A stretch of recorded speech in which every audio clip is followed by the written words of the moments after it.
Nimekosoa bishop mmoja hapo, nimeona akihubiri na anatoka jasho. Selling kitambaya is not Pentecostal. Selling mafuta is not Pentecostal. Bishop, funga mdomo yako. Wewe ni mzee, enda nyumbani. Wewe umeweka mtoto wako hapo ndio bishop na ni mlevi.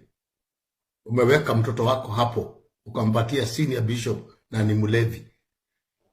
Mtoto wako ni mlevi, umetoa wale walikuwa wanakutumikia, ukawapatia tu vioski huko, ukaleta mtoto yako ukaweka hapo senior. Then that's not Pentecostal. Hiyo yako ndio Pentecostal. Hiyo yako ndio Pentecostal.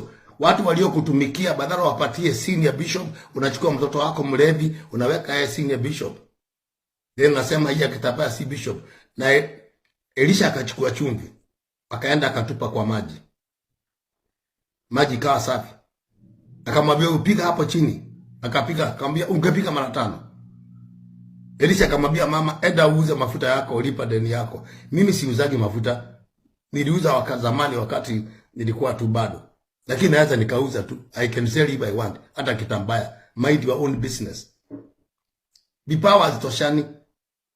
Kitabu cha Luka cha John 3:34 nasema whoever speaks God message is given unlimited spirit. Hatuwezi kaa kama wewe. Wewe ufanyaji miujiza. Wewe ni mtu wa kuongea na kufundisha. Point 2, point 4. I know you guys many years. Kwa hivyo tukigia deliverance, don't try to bring that kisirani. Huduma asikai kama meno kwa mdomo zote.